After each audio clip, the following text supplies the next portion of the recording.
दोस्तों, आज आपका परिचय मैं एक ऐसे व्यक्तित्व से करना चाहता हूं जिसका शायद ही नाम आपने सुना होगा, जिन्होंने गौरक्षा के लिए न जाने कितने प्रयास किए और यहां तक कि एक ऐसे आंदोलन को जन्म दिया जिस आंदोलन की वजह से देश की सरकार भी हिल गई थी। आपने वैसे तो बहुत आंदोलन का नाम सुना होगा, पर जिस आंदोलन के बारे में आज मैं बात कर रहा हूं, शायद ही आपको उस आंदोलन के बारे में जानकारी हो। स्वामी करपत्री जी महाराज का मूल नाम हरिनारायण ओझा था। वे हिंदू दशनामी परंपरा के सन्यासी थे, किंतु वे करपात्री, कर माने हाथ, पात्र मतलब बर्तन, करपात्री का मतलब हुआ जिनके हाथ ही बर्तन हैं, के नाम से ही प्रसिद्ध थे, क्योंकि वे अपनी अंजुली का उपयोग खाने के बर्तन की तरह करते थे। स्वामी जी की स्मरण शक्ति फोटोग्राफिक थी कि एक बार कोई चीज पढ़ लेने के वर्षों बाद भी बता देते थे कि अमुक पुस्तक के अमुक पृष्ठ पर अमुक रूप में क्या लिखा हुआ है।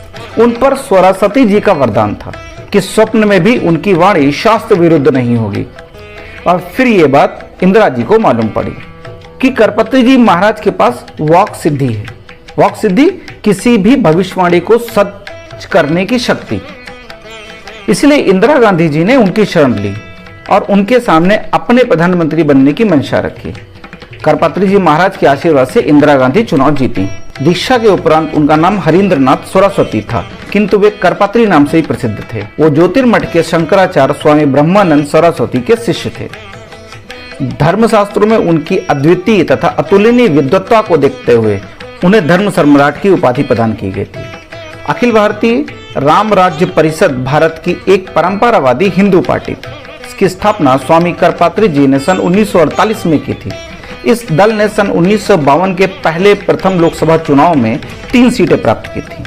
1952, 1957, 1962 के विधानसभा चुनावों में हिंदी क्षेत्रों मुख्यतः राजस्थान में इस दल ने दर्जनों सीटें हासिल की थी। इंदिरा गांधी स्वामी करपत्री जी और विनोबा भावे जी को बहुत मानती थी। इंदिरा गांधी के लिए उस समय चुनाव सामने थे।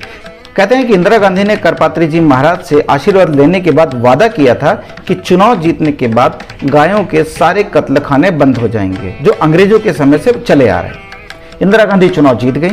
ऐसे में स्वामी करपात्री जी महाराज को लगा था कि इंदिरा गांधी मेरी बात अवश्य मानेंगी।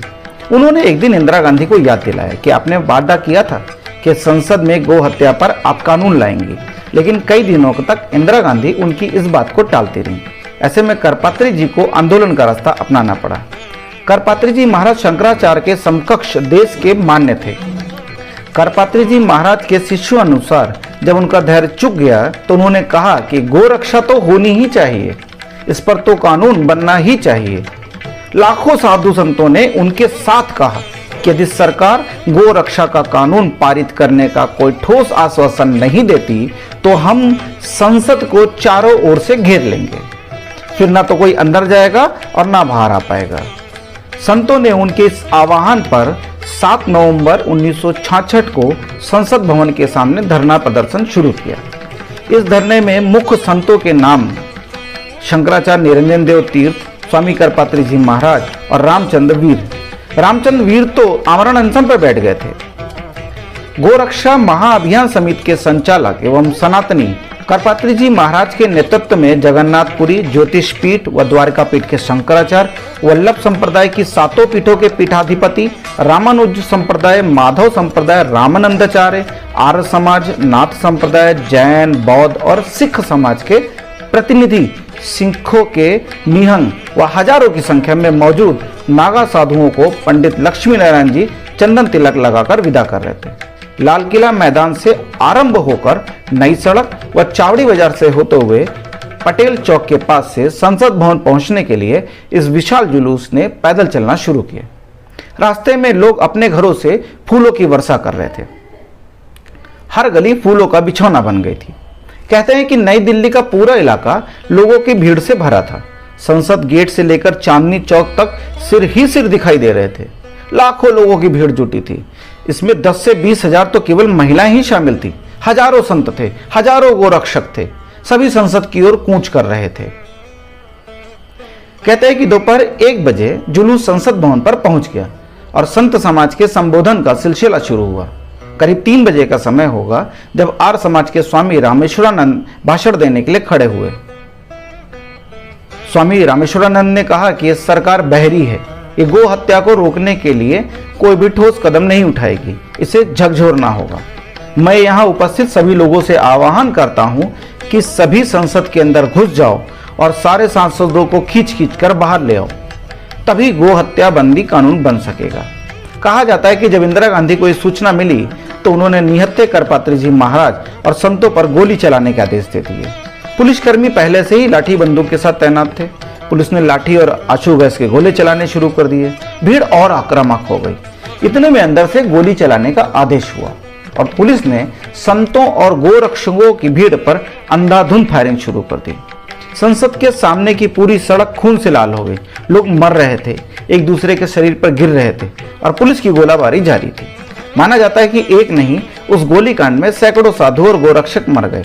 दिल्ली में कर्फ्यू लगा दिया गया, संचार माध्यमों को सेंसर कर दिया गया और हजारों संतों को तिहाड़ की जेल में ठूस दिया गया। गुलजारी लाल नंदा तब के गृह मंत्री का इस्तीफा इस हत्याकांड से क्षुब्ध होकर दे दिया। इस हत्याकांड के लिए गुलजारी लाल नंदा तब के गृह मंत्री खुद व सरकार को जिम्मेदार बताते थे। इधर संत रामचंद्र वीर अनशन पर डटे रहे, जो 166 दिनों के बाद समाप्त हुआ था। देश के इतने बड़े घटनाक्रम को किसी भी राष्ट्रीय अखबार ने छापने की हिम्मत नहीं दिखाई। ये खबर सिर्फ मासिक पत्रिका आर्यावर्त और केसरी में छपी थी।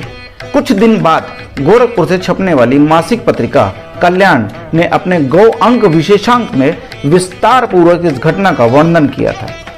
करपात्री जी का श्राप। इस घटना के बाद स्वामी करपात्री जी के शिष्य बताते हैं कि करपात्री जी ने इंदिरा गांधी को श्राप दे दिया कि जिस तरह से इंदिरा गांधी ने संतों और गोरक्षकों पर अंधाधुंध गोलीबारी करवाकर मारा है, उनका भी हश्र वही होगा। कहते हैं कि संसद के सामने साधुओं की लाशें उठाते हुए करपात्री जी महाराज ने रोते हुए श्राप दिया था।